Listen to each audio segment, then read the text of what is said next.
Mayroon na naman ngang bagong aalagaan itong si Lilo at Ate Ellie dahil nag-ampon ng pusa itong si Papa Pilmar. Kung hindi pa kayo nakasubscribe sa aking channel ay mag-subscribe muna kayo at pindutin ang notification bell para maging updated sa mga susunod pang video.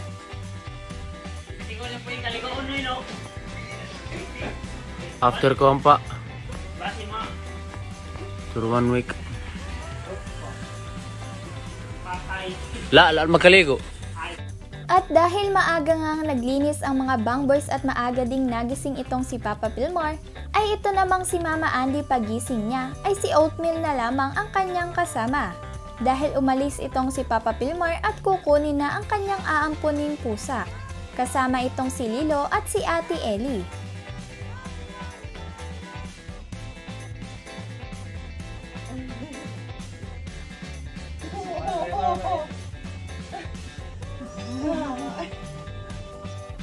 Ayon nga kay Mama Andy ay kakakain lamang daw nila ng lunch, ngunit itong si Baby Kowa ay iniingitan siya dahil gusto pa nitong kumain. Ito namang si Lilo ay makikita nga sa kanyang likuran na nakahiga lamang at nanonood ng kanyang paboritong Peppa Pig. But there's no more food! What do you want, Kowa? I have milk. Pagkatapos naman nilang magpahinga noong tanghali, ay gumayak na ang mga ito dahil pupunta sila ngayon sa tabing dagat. Nakapag-TikTok pa nga itong si Ate Ellie dahil maaga siyang nakabihis bago sila pumunta doon.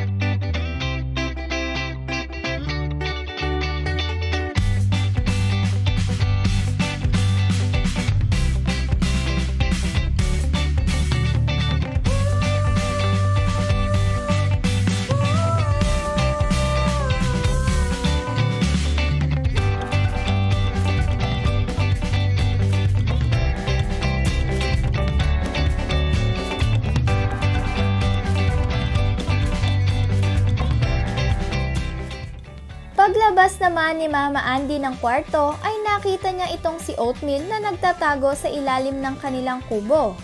Hinahabol nga daw kasi nito ang mga ibon at ito namang ibon ay dito daw nagpunta sa itaas nitong kubo nila. Kaya't nakakatuwa daw ang mga hayop na ito at naglalaro. Ito namang si Papa Pilmar ay naghalo-halo pa bago sila pumunta sa tabing dagat ni Kuya Yugi kasama itong si Kuya Tart.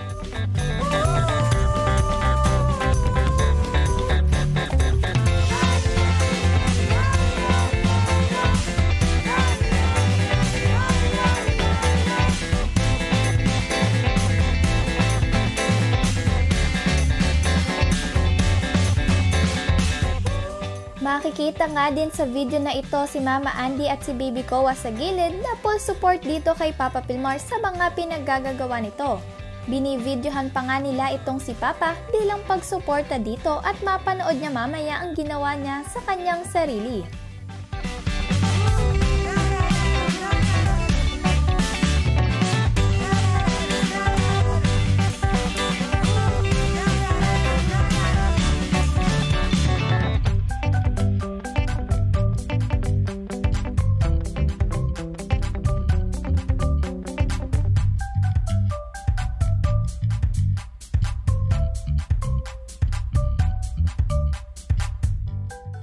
Kahit naman gabi ay napakasipag nitong si Kuya Remar dahil makikita nyo naman hanggang ngayon ay nagpupunas pa din ito ng mga plato, ang kanilang pinagkainan ng mga Happy Islanders at mga Bangboys.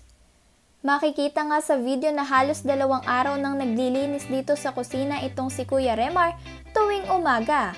Talaga namang ito ang kanyang paboritong linisin at si Kuya Yugi naman ang bahala sa mga laglag na dahon sa puno.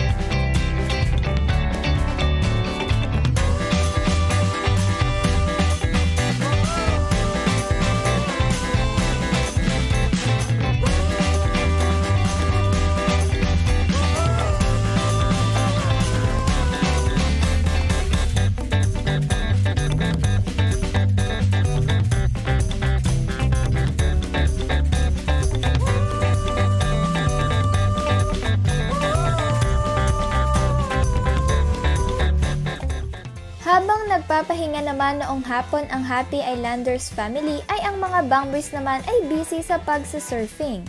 Sumunod na nga lamang ang mga ito noong bandang paggabi na dahil nandoon din sa tabing dagat itong sila Mama Andy at Papa Pilmar. Nagkatuwaan nga din ang mga ito at napatiktok pa, kasama itong si Ate Maureen.